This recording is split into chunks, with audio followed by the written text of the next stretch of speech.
Hey guys, so in today's video, I thought I would take the time to talk about what I had to come to terms with in regards to my chronic illnesses.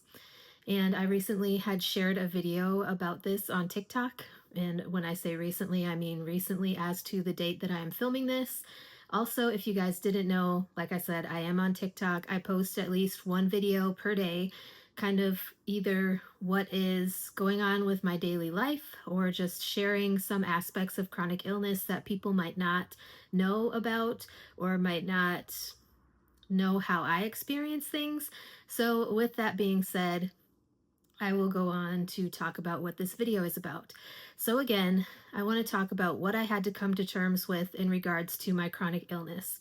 And so I think one of the biggest things I had to come to terms with in regards to my chronic illness is the fact that I was not able to do things the way that I was able to do them prior to finding out that I had chronic illnesses. Now, you might think that my first chronic illness was what happened to me in October of 2024, and with that, you would be wrong. My first chronic illness was my epilepsy diagnosis back in high school, towards the end of high school. Well, actually, I didn't actually get that diagnosis when I had my first seizure. When I had my second seizure is when I was diagnosed with epilepsy. And so that was a couple of years after I graduated from high school. Um, so, coming to terms with the fact that I'm not able to do the things that I want to do is in the way that I want to do them is like when I can't drive because I've had a seizure. That absolutely sucks because it takes away your independence. It takes away your ability to just get up and go whenever you want to, because instead I have to burden someone else to take me where I need to go or where I want to go. And so I have to rely on other people to get me places. And that's really frustrating.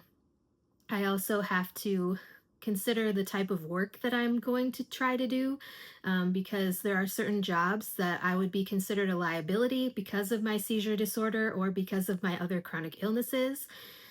Um, there's just a lot that goes into coming to terms with different things about your chronic illnesses, and it absolutely sucks having to come to terms with these things. But I do think that when you have multiple chronic illnesses, it's important to come to terms with these things because you're going to be living with these illnesses or diseases or conditions, most of them for the rest of your life. If it is a chronic illness, chronic means over a long period of time, you will have this illness or condition. All of the chronic illnesses that I have are long term for the rest of my life type things. So it is very frustrating knowing that I'm going to have to deal with these things for the rest of my life. But like I said, I have come to terms with these things for the most part. It's just very frustrating. And I think one of the biggest things, like I said, is coming to terms with the fact that my goals and plans and dreams for my life and my future are not looking the same.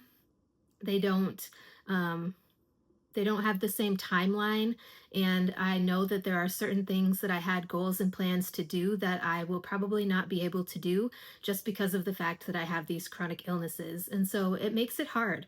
Um, Knowing that my life and my plans for the future look different is something that is very difficult for me to come to terms with and for me to accept.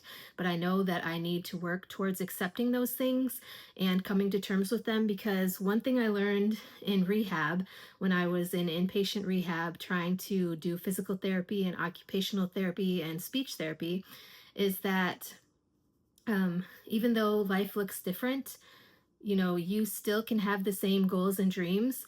It just might look different for you how you achieve them. But they say that one of the most important things is acceptance of the chronic illness or condition that you have, because it will help you kind of deal with things psychologically or mentally. Because if you consistently deny the fact that you have a chronic illness or a chronic condition, it's only going to make things harder, because it's going to make you more frustrated, and it's going to make you maybe not work as hard to achieve the goals and dreams that you want to achieve, whether that's a short term goal or a long term goal. And so I think what is important is to remember that even though things look different or you may not be able to do things the way that you had hoped, you can still achieve certain things, and it just might take you a little bit longer. It might take you off on a different timeline.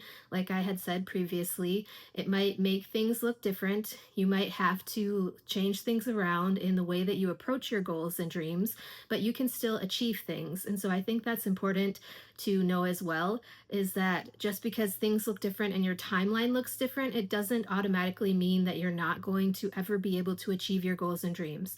It might take you longer, but that doesn't necessarily mean that you won't ever be able to achieve your goals and dreams. So, anyways, those are the main things that I have had trouble coming to terms with. And I'm really trying to stick to my goals and dreams. And I have changed a few of my goals and dreams just to make sure that I'm able to achieve my goals and dreams. But, things look different, and I'm okay with that because I know at the end of the day, I am going to have a successful life, and I know that what I want is important to me. And so I will achieve my goals and dreams. They just might look a little bit different than they looked before everything happened. So, with that being said, that is all I have for today's video. If you feel like sharing your goals and dreams and how they've changed if you have a chronic illness, I would love to hear your story. And with that being said, I will see you guys in my next video.